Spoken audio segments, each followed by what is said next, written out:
Now that 2023 is over now, I wanted to look back and share the best things that I watched and read last year.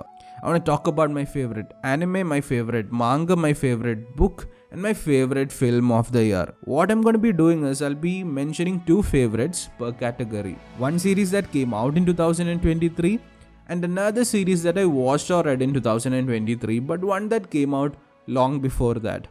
I think doing it like this is more representative of the kind of year that I had, and I just think it's way more fun to do it this way.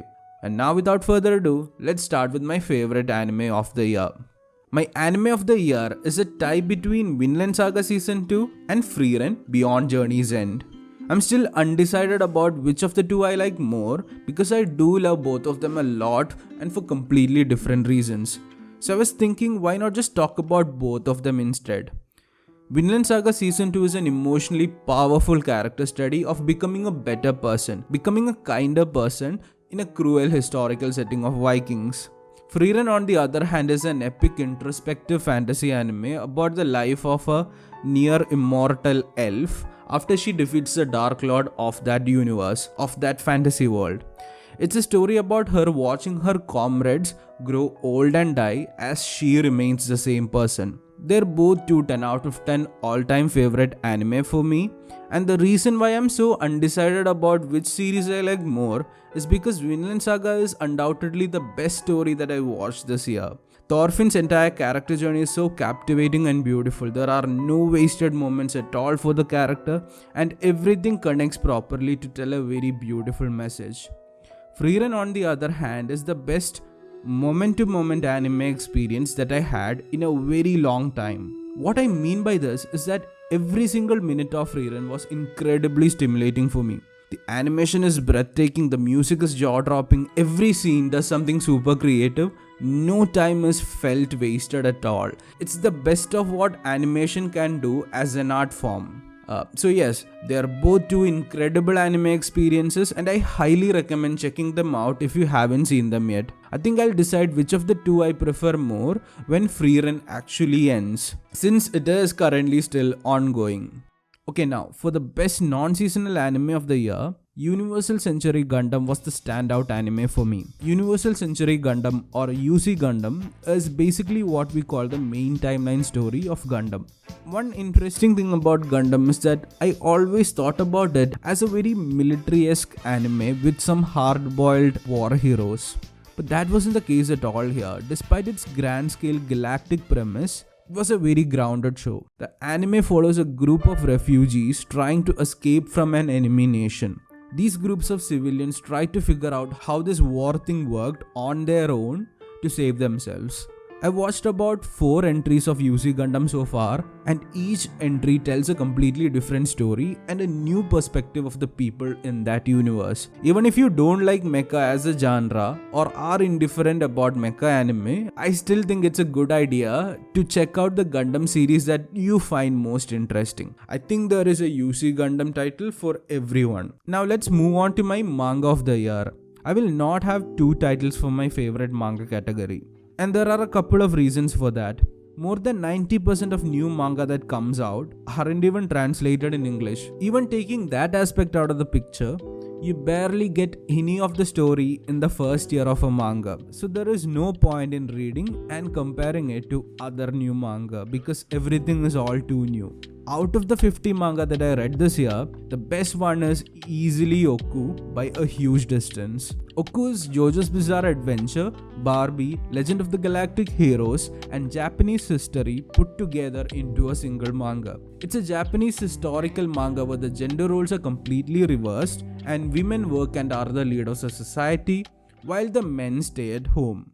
The story spans more than 300 years in total, with time constantly flowing and characters constantly changing for different eras. It's kind of like JoJo's Bizarre Adventure in a way, and the main characters are always the lady shoguns who rule Japan. It's a masterpiece of storytelling that has a lot of things to say about equality, feminism, politics, and it has a lot of great social and historical commentary. It's one of the most ambitious pieces of fiction that I've ever read, and it tells so many incredible stories in different generations of the manga. It's kind of crazy to think that a single author wrote all of this in a single manga. I highly recommend everybody to read Oku if you're someone who likes reading manga. Now, moving on to the best film of the year, I have to say that 2023 was a really good year for cinema. I flirted around with the idea of putting Oppenheimer, Across the Spider-Verse and Past Lives for my favorite film of the year. They all ended up being high favorites for me, but in the end, I had to go with Across the Spider-Verse. Across the Spider-Verse is technically incomplete from a story point of view because it needs the third film for it to be complete. So I am a bit uneasy about putting it as my favorite film of the year. It can go below Oppenheimer and Past Lives if the third Spider-Verse film is disappointing. But as of right now, I'm just so in love with everything in Spider-Verse. The music is great as always, the characters are amazing, and the animation is just too untouchable at this point. The film improves upon almost every aspect from the first film by a huge distance. The best film that I watched in 2023 that didn't come out in that year was the first Rocky film. I'm somebody who loves watching sports anime and manga. They're always exciting and inspiring to watch or read. But somehow, I was never a fan of sports related films. Rocky was the first real sports film that made me go, wow, this is just insane. It was the perfect underdog story with some really memorable visual aesthetic.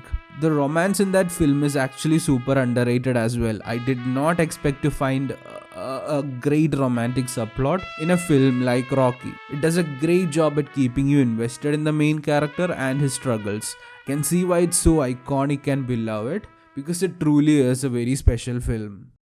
Look, I haven't read a lot of books that came out in 2023. I don't even know how to select interesting new books to read as they come out in a particular year.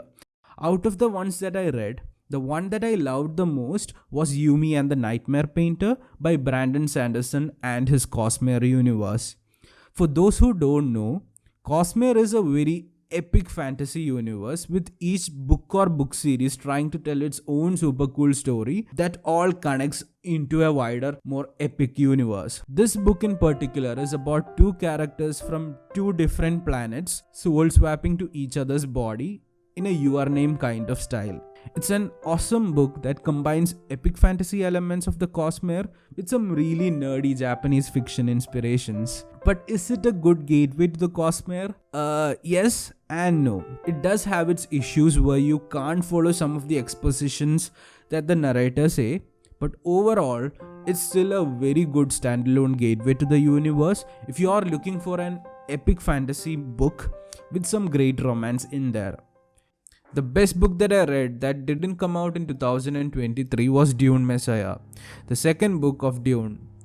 Most of you all are probably familiar with Dune, right?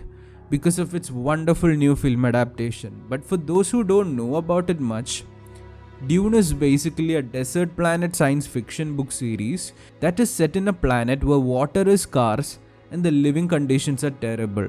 It has a story that is far too large for me to describe in a single sentence, so I won't even try to do that. What I will say about it is that the first book of Dune was an excellent standalone book that didn't need a sequel. It has a very happy ending where the chosen one protagonist beats up his enemies. But then the second book suddenly comes out, and it gives us a completely different new perspective about our protagonist. It has one of the most fascinating depictions of a chosen one character gone wrong. It kind of reminded me of the way Eren Yeager from Attack on Titan was written, but in a more controlled, more nuanced way. It's super ambitious and really awesome to read. That's all from me for this video. I know it's a summary of all of the great things that I watched and read this year. I want to make a top 10 anime of 2023 video. Hopefully this video will do well enough for me to do those videos. If not, I'll see you on the next video. Thank you for watching. I'll see you guys next time.